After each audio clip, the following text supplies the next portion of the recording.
Hello students, स्वागत है आपका आईसीटी वर्चुअल क्लासेस में। मैं हूं कविता, आपकी बायोलॉजी टीचर। उम्मीद करती हूं आप सभी स्वस्थ होंगे और अच्छे होंगे। क्लास हम यहां पे कंटिन्यू करेंगे chapter number 6, that is reproduction in organism. यहां पे हमने काफ़ी सारे टॉपिक को कवर कर लिया है और हम पढ़ रहे हैं यहाँ पे एसेक्सुअल रिप्रोडक्शन के बारे में, यानी कि अलैंगिक जनन के बारे में। तो आज हम देखेंगे अलैंगिक जनन के अंतर्गत कौन कौन से अलग अलग प्रकार के टाइप्स आते हैं। तो आइए चलते हैं स्मार्ट बोर्ड की तरफ। क्लास हमने इस चैप्टर में काफ़ी सारे टॉपिक को कवर कर लिया है और हम पढ़ रहे थे यहाँ पे टाइप्स ऑफ रिप्रोडक्शन के बारे में, जिसमें हमारे पास दो प्रकार के रिप्रोडक्शन आए थे, जिसमें पहला है एसेक्सुअल रिप्रोडक्शन और दूसरा है सेक्सुअल रिप्रोडक्शन। तो हम बात कर रहे थे एसेक्सुअल रिप्रोडक्शन की, जिसमें हमने पढ़ा था कि जो अलैंगिक जनन है वो क्या होता है। जब यहाँ पे एक ही जनक के द्वारा नई संतति उत्पन्न होती है तो उसे हम अलैंगिक जनन कहते हैं। अलैंगिक जनन भी अलग अलग प्रकार से होता है, जिसमें हमारे पास मेनली 5 टाइप आए थे। पहला है बाइनरी फिजन, सेकंड है बर्डिंग, थर्ड है फ्रेगमेंटेशन, फोर्थ है वेजिटेटिव प्रोपेगेशन और फिफ्थ है स्पोरोजेनेसिस। अब हमने यहाँ पे स्टार्ट किया था बाइनरी फिजन। बाइनरी फिजन के बारे में हम पढ़ रहे थे, जिसमें हमने क्या पढ़ा था अभी तक? हमने पढ़ा था अभी तक कि जो बाइनरी फिजन होता है उसमें जो जनक कोशिका होती है वो एक कोशिका से दो कोशिका में विभाजित हो जाती है। एग्जाम्पल हमारे पास आया है अमीबा। तो क्या देखा हमने अमीबा में? अमीबा में आपने देखा कि जो एक सेल थी, यहाँ पे क्या हमारे पास एक सिंगल सेल है, यहाँ पे अमीबा की एक सिंगल सेल है। अब सिंगल सेल में क्या हुआ, पहले न्यूक्लियस डिवाइड हुआ, केंद्रक यहाँ पे क्या हो रहा है, डिवाइड हो रहा है, विभाजित हो रहा है। यहाँ पे दो केंद्रकों का निर्माण हो गया है। अब केंद्रक के बाद यहाँ पे क्या होगा, साइटोप्लाज्म डिवाइड करेगा, यानी कि कोशिका द्रव क्या करेगा, डिवाइड करेगा। इससे पहले मैंने आपको क्या बताया है, न्यूक्लियस डिवाइड होने से पहले क्या हुआ होगा, जो भी मटेरियल उस सेल के अंदर है वो डबल होगा, चाहे वो न्यूक्लियस है चाहे वो साइटोप्लाज्म है। जब न्यूक्लियस डबल हुआ तो न्यूक्लियस में फिर डिवीजन हुए, यानी कि न्यूक्लियस में क्या हुआ, विभाजन हुआ। जब साइटोप्लाज्म डिवाइड हुआ तभी क्या हुआ, इसमें डिवीजन हुआ, क्योंकि जब तक जो सेल के अंदर जो अमाउंट है वो डबल नहीं होगा तब तक यहाँ पे डिवीजन नहीं हो सकता है। तो जब यहाँ पे न्यूक्लियस भी डिवाइड हो गया है, साइटोप्लाज्म भी डिवाइड हो गया है, अब यहाँ पे क्या होगा, दो डॉटर सेल हमारे पास यहाँ पे आ गई है। तो किसका एग्जाम्पल है ये, बाइनरी फिजन का एग्जाम्पल है। अब हमने कहा है कि बाइनरी फिजन में क्या होगा, एक जनक कोशिका से दो संतति कोशिकाओं का निर्माण होगा। और अगर हम बात करें मल्टीपल फिजन की, तो मल्टीपल फिजन में हमने क्या पढ़ा है, एक सेल से, एक कोशिका से बहुत सारी कोशिकाओं का निर्माण हो रहा है। तो ये आप ध्यान रखेंगे। अब हमने कहा है जो बाइनरी फिजन है, बाइनरी फिजन अलग अलग पार्ट में हम उसे डिवाइड करते हैं। किसके आधार पर? अभी तक हमने यहाँ पे जब बाइनरी फिजन के बारे में पढ़ा तो इसका मतलब एक कोशिका दो कोशिकाओं में विभाजित हो रही है, लेकिन हमने डायरेक्शन की बात नहीं की थी। डायरेक्शन यानी कि ये विभाजन किस प्रकार से हो रहा है। देखिए, जो विभाजन है, सिंपली अगर हमने कहा कि ये सेल है या फिर हमने कहा ये चीज है, एक तो इसमें सिंपल डिवीजन हो सकता है। सिंपल डिवीजन का मतलब एक सिंपली ये सरल रूप से इसमें विभाजन हो सकता है, कहीं से भी ये विभाजन हो रहा है, ये ऐसे हो रहा है, ये ऐसे हो रहा है, या तो जो विभाजन है वो इस प्रकार से हो रहा है, या तो जो विभाजन है वो इस प्रकार से यहाँ पे हो रहा है।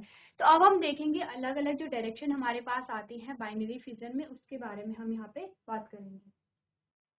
चलिए, तो हमारे पास जो हेडिंग आई है वो है fission can be further classified as, यानी कि जो फिजन है उसे हमने फिर से यहाँ पे क्लासिफाइड किया है। सबसे पहले हम बात कर रहे हैं बाइनरी फिजन की। The body of an individual divide into two equal half, यानी कि बाइनरी फिजन में क्या होगा, यहाँ पे दो संतति कोशिकाएं बनेंगी, ये आपको ध्यान रखना है। तो बाइनरी फिजन भी आप हमारे पास अलग अलग प्रकार का आता है। एक हमारे पास आएगा सिंपल बाइनरी फिजन और दूसरा हमारे पास आएगा लॉन्गिट्यूडनल बाइनरी फिजन। तो सिंपल बाइनरी फिजन में हमने क्या पढ़ा, हमने कहा आप पढ़ेंगे when division occurs in any plant but it is always right angle to the elongated division nucleus, example amoeba। देखिए, हम पढ़ रहे हैं बाइनरी फिजन के बारे में और बाइनरी फिजन के दो प्रकारों की हम बात कर रहे हैं। तो हमने कहा जो बाइनरी, जो यहाँ पे फिजन है, फिजन के दो प्रकार है, सिंपल बाइनरी फिजन और लॉन्गिट्यूडनल बाइनरी फिजन। तो सिंपल बाइनरी फिजन में आपको सिर्फ ये बताया गया है कि जब डिवीजन होगा, जब विभाजन होगा, कहीं से भी विभाजन हो सकता है। यहाँ पे हमें कोई दिशा नहीं दिखाई गई है। अगर हम बात कर रहे हैं यहाँ पे अमीबा की, हम यहाँ पे अमीबा को देख रहे हैं, तो अमीबा में कोई डायरेक्शन फिक्स नहीं है। यहाँ पे हमने कहा ये जो अमीबा है इसकी कोई डायरेक्शन फिक्स नहीं है। ये ऐसे भी विभाजन हो सकता है, ये विभाजन ऐसे भी हो सकता है, ये ऐसे भी हो सकता है। यानी कि जब विभाजन कहीं से भी हो सकता है तो हमने उसे क्या कहा, हमने उसे कहा सिंपल बाइनरी फिजन। सिंपल का मतलब है कि ये क्या होता है, सरल रूप से हो रहा है। अब बात आती है लॉन्गिट्यूडनल बाइनरी फिजन की। तो लॉन्गिट्यूडनल का क्या मतलब आपको बताया गया है। हमने कहा है कि अगर कोई सेल ऐसे है, ये, और उसमें जो विभाजन है वो इस प्रकार से हो रहा है, तो किस प्रकार से ये आया हमारे पास, इस प्रकार से हमारे पास आ गया है। लॉन्गिट्यूडनल यानी कि लंबाई में विभाजन जब हो रहा है तो उसे हमने क्या कहा, लॉन्गिट्यूडनल बाइनरी फिजन का है। तो आपको सारे जो टाइप्स हैं वो याद रखने, क्योंकि आपके बुक में दिए गए हैं जो बाइनरी फिजन है उसके क्या क्या डायरेक्शन है। तो लॉन्गिट्यूडनल बाइनरी फिजन में अगर हम पढ़ें तो हमने क्या कहा, हमने कहा longitudinal binary fission when division occurs along the longitudinal axis, example Euglena. Example हमारे पास यूग्लिना आ गया है। लॉन्गिट्यूडनल जो विभाजन है किस प्रकार से हो रहा है, हमने कहा इस डायरेक्शन में होगा या इस डायरेक्शन में कहीं भी जो भी है, यानी कि ये एक सेल है, ये इस सेल का जो डिवीजन होगा वो इस प्रकार से यहाँ पे होगा।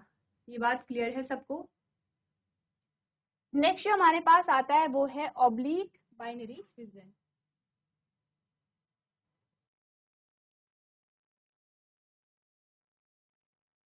ऑब्लिक बाइनरी फिजन में हमने क्या कहा, when division occurs at an angle to the transverse axis, यानी कि यहाँ पे एग्जांपल हमारे पास क्या आ गया है, क्रेटिनम आ गया है। और नेक्स्ट हमारे पास क्या है, ट्रांसवर्स बाइनरी फिजन। आपको याद क्या क्या रखना है मैं आपको बता देती हूँ। एक तो आपको सिंपल बाइनरी फिजन याद रखना है, एक लॉन्गिट्यूडनल आपको याद रखना है, और एक आपको ट्रांसवर्स बाइनरी फिजन याद रखना है, एक मल्टीपल फिजन आपको याद रखना है। तो हम मेनली उसी चीज के बारे में बात करेंगे जो आपके लिए इम्पोर्टेंट है। अब बात करें अगर ट्रांसवर्स बाइनरी फिजन की, तो यहाँ पे हमने क्या पढ़ा, आप देखेंगे हमने पढ़ा when division occurs along the transverse axis of the individual, example paramecium, diatoms हो गया है, बैक्टीरिया और प्लेनेरिया हो गया है। तो कैसे होता है ट्रांसवर्स, देखिए ये हमारे पास लॉन्गिट्यूडनल आ गया है, और ट्रांसवर्स कैसे होगा, यहाँ पे हमने कहा कोई ये सेल है, इस प्रकार से कोई सेल है, अब इसका जो डिवीजन होगा इस प्रकार से होगा। तो किस प्रकार हमारे पास आया है ये आपने देखा। अब आप यहाँ पे देख सकते हैं कि लॉन्गिट्यूडनल की जब बात आएगी तो यानी लंबवत यहाँ पे क्या हो रहा है, विभाजन हो रहा है। और अगर ट्रांसवर्स की यहाँ पे बात आएगी तो यहाँ इसका मतलब है इस प्रकार से यहाँ पे क्या होगा, विभाजन होगा। एग्जाम्पल भी आपको याद रखने हैं, क्या क्या एग्जाम्पल हमारे पास आए हैं। एग्जाम्पल क्या क्या आए हैं, सिंपल बाइनरी फिजन होता है अमीबा में। लॉन्गिट्यूडनल बाइनरी फिजन का एग्जाम्पल आप यहाँ पे रखेंगे यूग्लिना में होता है।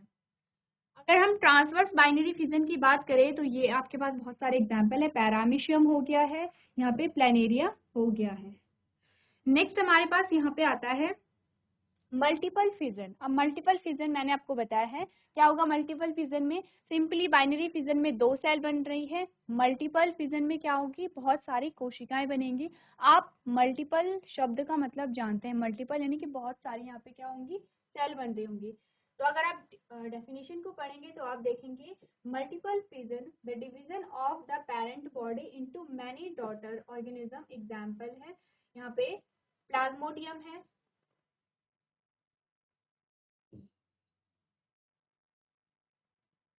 एग्जाम्पल आपके पास क्या आ गया, यहाँ पे प्लाज्मोडियम आ गया है। तो प्लाज्मोडियम में क्या होता है, जो एक सेल है, एक कोशिका है, बहुत सारी कोशिकाओं में विभाजित हो जाते हैं। तो ये हमारे पास आए हैं फिजन के टाइप। आप सबको ये नोट करना है। क्या क्या आप नोट करेंगे, सबसे पहले बाइनरी फिजन क्या होता है, इसकी डेफिनेशन आपने नोट करनी है। फिर इसके जो टाइप्स हैं, मेनली 4 प्रकार के जो टाइप हैं वो आप याद करेंगे, नोट करेंगे। पहला है सिंपल बाइनरी फिजन, सेकंड है लॉन्गिट्यूडनल बाइनरी फिजन, थर्ड है ट्रांसवर्स बाइनरी फिजन, और लास्ट है मल्टीपल फिजन। तो सारे बच्चे इसे नोट कीजिए और इसके एग्जाम्पल को भी आपको याद रखना है।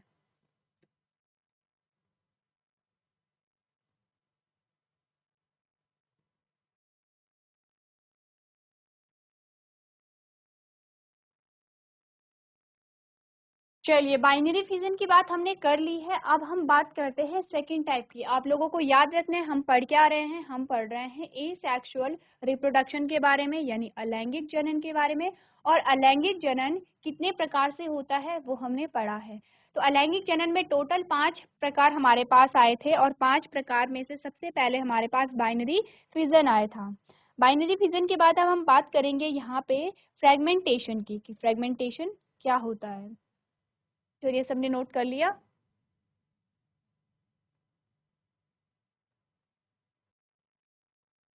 चलिए, नेक्स्ट हेडिंग हमारे पास आती है फ्रेगमेंटेशन, और ये सेकंड हमारे पास क्या है, टाइप है अलैंगिक जनन का।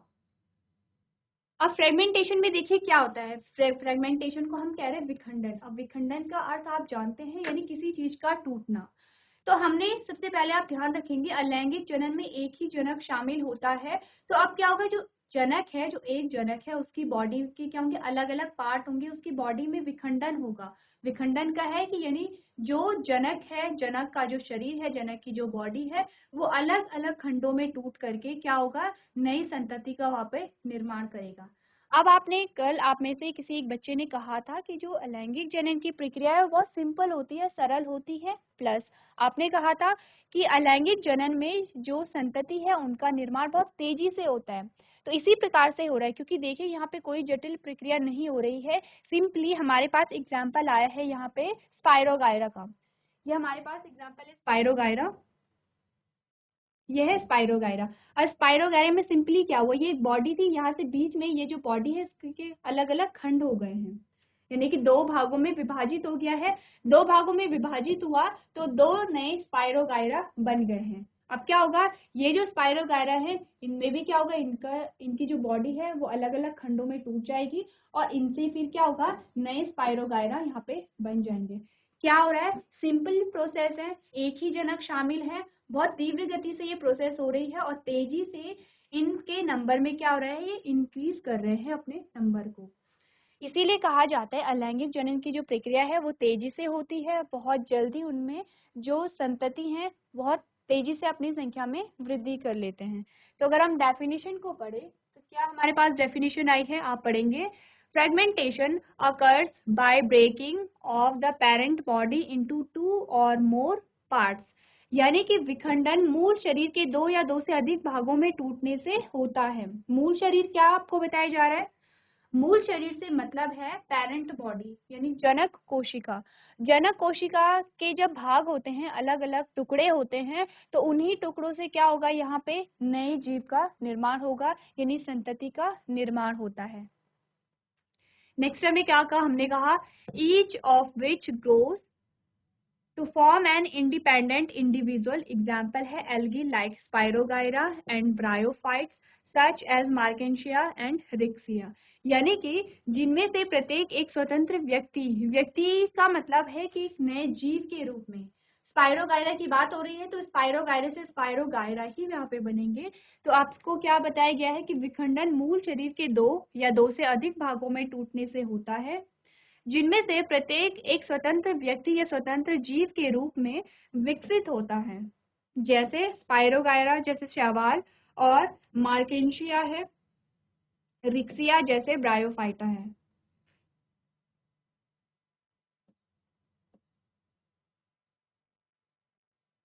तो आपको जो इमेज में एग्जाम्पल दिखाया गया है वो है स्पाइरोगायरा का एग्जाम्पल। और स्पाइरोगायरा क्या है, एक एल्गी है, एक शैवाल है। आप लोग अच्छे से समझते हैं शैवाल क्या होता है, आपने शैवाल के कैरेक्टरिस्टिक्स भी जाने हैं। आपको पता होना चाहिए शैवाल स्वपोषी होते हैं या परपोषी होते हैं। सिंपल सा है फ्रेगमेंटेशन की जो प्रोसेस है, सारे बच्चे से नोट करेंगे और आपको एग्जाम्पल भी यहाँ पे नोट करना है।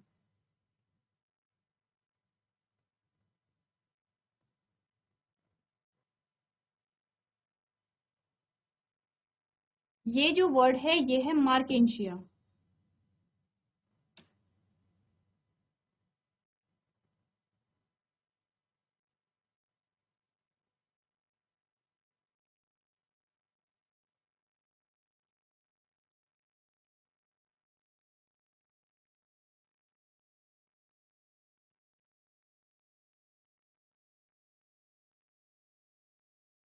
अभी तक जो भी हमने पढ़ा है आप लोगों को समझ आया है, क्योंकि हमने कोई नई चीज़ नहीं पढ़ी है। जो हम पिछली क्लासेस में पढ़ते चले आ रहे थे वही चीज़ हम यहाँ पे अभी तक पढ़ते आ रहे हैं। तो किसी को कोई डाउट है तो आप लोग पूछ सकते हैं। जीआईसी नागेश्वर सिंह, आप लोगों को समझ आ रहा है? समझ आ रहा है तो हाथ खड़े कीजिए। समझ नहीं आ रहा है तो अपने क्वेश्चन मुझे बताइए। ठीक है, आप लोगों को समझ आ रहा है तो आप लोग ध्यान से देखेंगे, क्योंकि अगर आप स्टार्टिंग से ही ध्यान देना शुरू कर देंगे तो लास्ट में फिर आपको समझने में दिक्कत नहीं होगी। चलिए, आप सबने नोट कर लिया है? नोट कर लिया सबने तो हाथ खड़े कीजिए।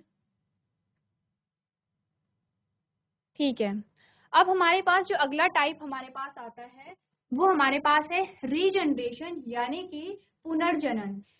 पुनर्जनन आप समझते हैं, पुनर्जनन से मतलब है कि कोई चीज है वो टूट गई, फिर से हम उसे बना रहे हैं, उसे हम क्या कह रहे हैं? पुनर्जनन कहते हैं। रीजनरेशन हो रहा है। जैसे कि आपको एक इमेज दिखाई जा रही है, एग्जाम्पल आपको याद रखने हैं। प्लेन एरिया हमारे पास क्या आ रहा है? एग्जाम्पल आ रहा है। प्लेन एरिया हमारे पास एग्जाम्पल है। अब क्या हुआ? ये जो है ये है जनक कोशिका, ये हमारे पास जनक है। जनक से आप लोग समझते हैं क्या है जनक? मैंने आपको पहले भी बताया था कि जनक वो है जो नई संतति को उत्पन्न कर रहे हैं। जैसे कि हमारे जनक है हमारे पेरेंट, और हम उनकी क्या है? संतति हैं। तो आप लोग क्लियर करते चले जाएंगे वर्ड्स को। हमने कहा जो प्लेनेरिया है, प्लेनेरिया एक जनक है। अब इसमें क्या हुआ? ये दो पार्ट में डिवाइड हो गया है। दो पार्ट में डिवाइड कैसे हुआ? चलिए, यहाँ से था, ये है जनक, क्या है? प्लेनेरिया। अब जनक प्लेनेरिया इस दो पार्ट में डिवाइड हो गया है। इसका जो हेड वाला पार्ट है ये यहाँ रह गया, और इसके जो टेल वाला जो पार्ट है वो यहाँ रह गया है। अब इसके बाद क्या हुआ? जो हेड वाला पार्ट था उसमें टेल बननी शुरू हो गई, और जो टेल वाला पार्ट था उसमें हेड बनना शुरू हो गया है। जैसे कि आपने क्या देखा? आपने यहाँ पे देखा हेड वाले पार्ट में टेल बनना शुरू हो गया है, और टेल वाले पार्ट में क्या हो गया? हेड बनना शुरू हो गया है। इस प्रकार से हमारे पास क्या आया? यहाँ पे एक नया प्लेनेरिया हमारे पास आ गया है। इसे आप ऐसे देख सकते हैं। सिंपली हमारे पास प्लेनेरिया कैसे था?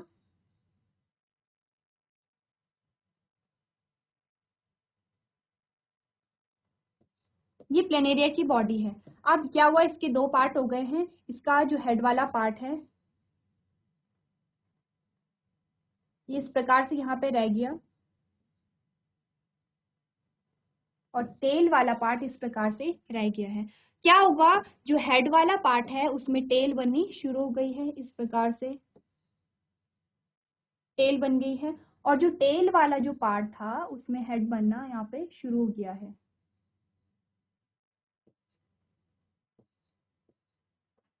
तो बेसिकली यहाँ पे क्या हो रहा है? रीजनरेशन हो रहा है। रीजनरेशन का मतलब है पहले विखंडन हुआ। आप लोग ध्यान रखेंगे, यहाँ पे दोनों प्रोसेस हो रही हैं। पहले यहाँ पे क्या हुआ? विखंडन हुआ, यानी जो प्लेनेरिया की बॉडी थी वो दो भागों में टूट गई। जब दो भागों में टूट गई तो पुनर्जनन हुआ, यानी कि रीजनरेशन हो रहा है। यहाँ पे जो बॉडी है उसका निर्माण फिर से हुआ, और इस प्रकार से क्या हुआ? यहाँ पे एक प्लेनेरिया से यहाँ पे दो प्लेनेरिया बन गए हैं। तो इस प्रकार से आप एग्जाम्पल ध्यान रखेंगे। सिंपल सी प्रोसेस आप लोग देख रहे हैं। अभी तक क्या हो रहा है? सिंपली बॉडी में डिवीजन हो रहे हैं, यानी कि जो जनक कोशिका है वो विभाजित हो रही है। तो अगर हम डेफिनेशन को पढ़े तो आप क्या देखेंगे? Regeneration is a type of asexual reproduction in which the missing part of the organism is prepared by the proliferation of cell। Example है हाइड्रा हो गया, प्लेनेरिया हो गया, और स्पॉन्जस हो गए हैं। क्या आपको बताया गया है? पुनर्जनन एक प्रकार का अलैंगिक प्रजनन है जिसमें जीव के लापता हिस्से की कोशिकाओं के प्रसार द्वारा मरम्मत की जाती है। क्या कह रहे हैं? यही कि जो जीव है वो दो भागों में डिवाइड हुआ है। अब जब वो दो भागों में टूटा तो उसके शरीर की मरम्मत हुई। किस प्रकार से मरम्मत हुई? जो खोया हुआ भाग था वो फिर से वहां पे बनना शुरू हो गया है, और जब बनना शुरू हो गया तो पूरा एक पूरी बॉडी वहां पे बन गई है। एग्जाम्पल हमारे पास प्लेनेरिया आ गया है यहाँ पे। इस प्रकार से हमने तीसरा जो टाइप है एसेक्सुअल रिप्रोडक्शन का वो भी कर लिया है। तो आप लोग इसे नोट कर सकते हैं।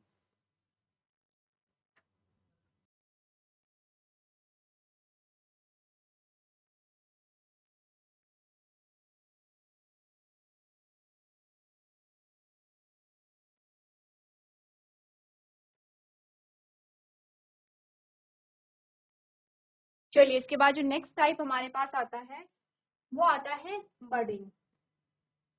बर्डिंग यानी कि यहाँ पे क्या होगा, एक बर्ड के द्वारा नए जीव का निर्माण होगा। एग्जाम्पल हमारे पास हाइड्रा है, आपने पहले भी ये एग्जाम्पल पढ़े हैं, हमने सारे एग्जाम्पल पढ़े हैं, आपने हाइड्रा का एग्जाम्पल पढ़ा है। हाइड्रा का जो डायग्राम हमने किस प्रकार से देखा, हमने कहा इस प्रकार से हमारे पास एक हाइड्रा आ गया है। तो हाइड्रा में क्या हुआ, एक बर्ड निकली हाइड्रा में, इस प्रकार से यहाँ पे इस प्रकार से एक बर्ड आ गई है। अब बर्ड क्या है, ये बर्ड हमारे पास आ गई है। यही बर्ड अब आगे धीरे धीरे जाके क्या होगी, डेवलप होगी, और इसी बर्ड से एट लास्ट क्या होगा, एक नए हाइड्रा का जन्म होगा। जैसे कि आप यहाँ पे इमेज में देख सकते हैं, ये क्या है, पेरेंट हाइड्रा है, जनक हाइड्रा है। जनक हाइड्रा में एक छोटी सी बर्ड यहाँ पे आपको दिखाई दे रही है, छोटी सी बर्ड यहाँ पे निकल गई है।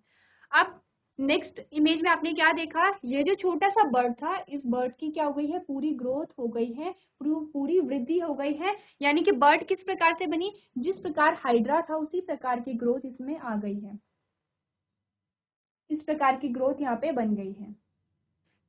अब ये हाइड्रा यहाँ से अलग हो जाएगा इस जनक हाइड्रा से, और यहाँ पे नए हाइड्रा का निर्माण करेगा।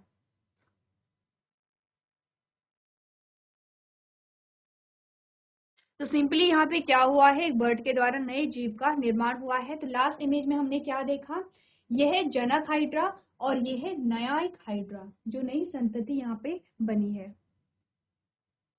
तो जैसे जैसे आप एसेक्सुअल रिप्रोडक्शन के टाइप पढ़ते चले जाएंगे, आपने क्या देखा है वहां पे, उनके नाम के अकॉर्डिंग ही प्रक्रियाएं हो रही है। जैसे बर्डिंग में हमने क्या कहा, बर्ड बन रही है। फ्रेगमेंटेशन यानी विखंडन में क्या हो रहा है, जो शरीर है वो अलग अलग खंडों में टूट रहा है। तो अगर हम यहाँ पे डेफिनेशन को पढ़े तो क्या हमारे पास आता है, आपने देखा, budding is a type of asexual reproduction.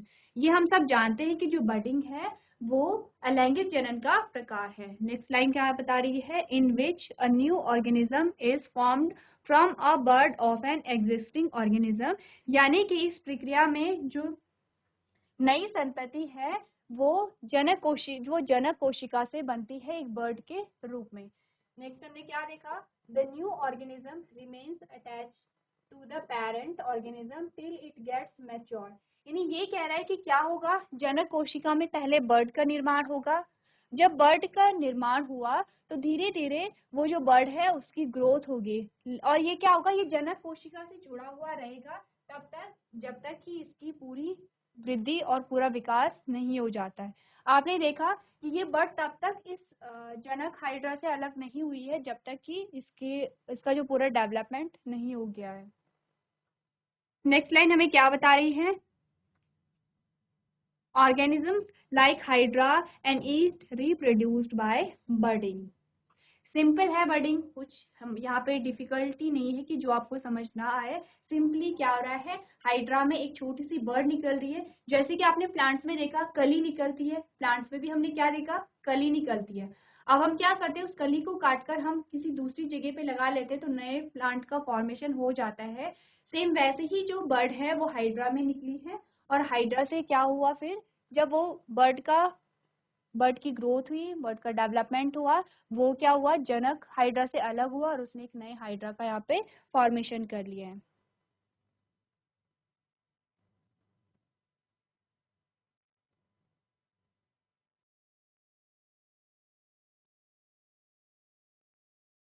चलिए बर्डिंग के बाद अब हमारे पास जो नेक्स्ट आता है वो है स्पोर्युलेशन। यानी कि यहाँ पे जो नई संतति का निर्माण होगा वो बीजाणुओं के द्वारा होगा।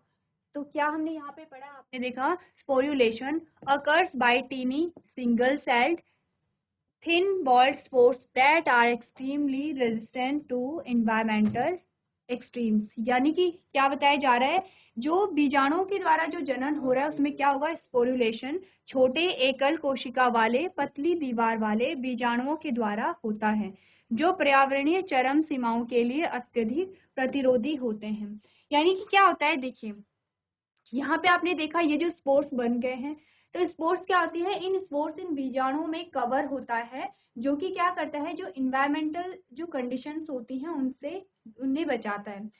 जैसे कि हमने देखा है कि जब भी किसी बीज का अंकुरण होता है तो उसके लिए जो अनुकूल वातावरण अनिवार्य होता है। अनुकूल वातावरण का क्या अर्थ है यहाँ पे, जैसे कि हमने कहा किसी बीज में अगर अंकुरण हो रहा है तो उसके लिए एक निश्चित तापमान की उसे आवश्यकता होती है, निश्चित जो पानी की मात्रा है उसकी आवश्यकता होती है, वहाँ पे मॉइस्ट कितना होना चाहिए यानी कि नमी कितनी होनी चाहिए। अगर ये सारी कंडीशन एक प्लांट के अकॉर्डिंग है तो हम क्या कहते हैं यहाँ पे कि जो परिस्थिति है वो प्लांट के अकॉर्डिंग है, पौधे के अकॉर्डिंग है या बीज के अकॉर्डिंग है, तभी बीज का वहाँ पे अंकुरण होता है। तो यहाँ पे क्या होता है कि स्पोर्स बन जाते हैं, और अगर यहाँ पे वातावरणीय कंडीशन उस बीज के अकॉर्डिंग नहीं भी हैं तो क्या होगा, वो जो बीज है उसके अंदर सुरक्षित रहता है, एक जो उसके चारों तरफ एक सुरक्षात्मक जो कवर होता है उसके अंदर वो सुरक्षित रहता है। जैसे ही क्या होती है अनुकूल परिस्थिति आती है, यहाँ पे बीजों का जो अंकुरण है वो स्टार्ट हो जाता है। नेक्स्ट हमने क्या पढ़ा, हमने कहा the spores form new individuals. It commonly occurs in Monera, Protista, fungi and algae. Spores formed can be, तो हमने क्या कहा, हमने कहा बीजाणु नए व्यक्तियों का निर्माण करते हैं। व्यक्तियों से मतलब वही है नए जीवों का, अगर कोई प्लांट है तो प्लांट का ही यहाँ पे फॉर्मेशन करते हैं। यह आमतौर पर मोनेरा, प्रोटिस्टा, फंजाई और शैवाल में होता है। एग्जाम्पल आपको बताए गए हैं कि स्पोर्युलेशन कहाँ कहाँ पे होता है, वो आपको यहाँ पे नोट करना है। चलिए इसके बाद जो लास्ट हमारे पास टाइप बचता है वो है वेजिटेटिव प्रोपेगेशन यानी कि कायिक प्रवर्धन।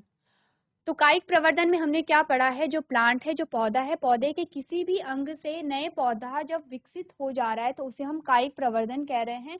कायिक यानी कि काया का क्या मतलब है, बॉडी से मतलब है। तो जैसे कि हमने कहा था कलम लगाना, ये सारी चीजें किस में आती है, कायिक प्रवर्धन में आती हैं। जैसे कि आपने आलू को लगाया होगा, जैसे कि हमने गन्ने को लगाया है, सारा किसके अंतर्गत आता है, कायिक प्रवर्धन के अंतर्गत आता है। तो कायिक प्रवर्धन में हम देखेंगे अलग अलग जो अंग हैं, अलग अलग अंगों को किस प्रकार से उनके द्वारा नई संतति उत्पन्न की जाती है, इसे हम पढ़ेंगे। और इसके बाद जो हमारा एसेक्सुअल रिप्रोडक्शन है ये कंप्लीट हो जाएगा। तो जैसे कि मैंने पहले भी आपको बताया है कि ये सारी चीजें क्या है, पुरानी नहीं है, पुरानी है, नई नहीं है। तो हम क्या करेंगे, जल्दी जल्दी इनके बारे में पढ़ेंगे। नेक्स्ट हेडिंग हमारे पास क्या आती है यहाँ पे, वेजिटेटिव प्रोपेगेशन है, जिसे हम कायिक प्रवर्धन भी कहते हैं और वानस्पतिक प्रचार भी कहते हैं। क्या पढ़ा हमने, हमने कहा कि कायिक प्रवर्धन में पौधे के किसी भी भाग से क्या होता है, नए पौधे की उत्पत्ति हो जाती है। तो अगर हम डेफिनेशन पढ़े तो क्या हम पढ़ेंगे, हमने कहा vegetative propagation is the formation of a new plant from vegetative parts like root, stem, leaf, etc. यानी कि वनस्पति भागों जैसे जड़, तना, पत्ती आदि से एक नए पौधे का निर्माण होता है, जिसे हम क्या कहते हैं, कायिक प्रवर्धन कहते हैं, वानस्पतिक प्रचार कहते हैं या वेजिटेटिव प्रोपेगेशन कहते हैं। सारे नाम आपको याद होने चाहिए क्योंकि क्वेश्चन आपके पास किसी भी नाम से आ सकता है। नेक्स्ट हमने क्या कहा, हमने कहा नेचुरली, एग्जाम्पल वाटर, हाइसेंथ, यानी कि यहाँ पे क्या हो रहा है, आपके पास एक एग्जाम्पल आ गया है जैसे जलकुंभी।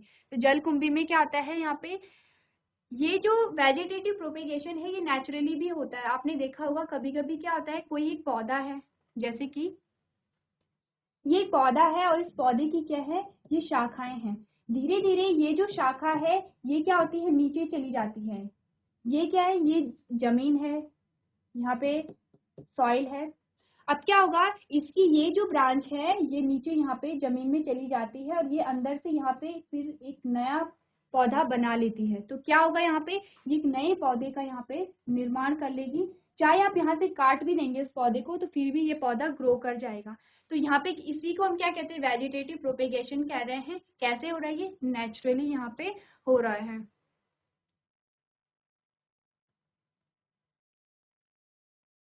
तो क्लास आज हमने पढ़ा है यहाँ पे एसेक्सुअल रिप्रोडक्शन के अलग अलग प्रकार के बारे में। तो आज के सेशन में हम इतना ही करेंगे। जो हमारा नेक्स्ट सेशन होगा उसमें हम देखेंगे वेजिटेटिव प्रोपेगेशन के बारे में। उसके बाद हम स्टार्ट करेंगे यहाँ पे सेक्सुअल रिप्रोडक्शन। तो अभी तक क्लास में बने रहने के लिए आपका धन्यवाद।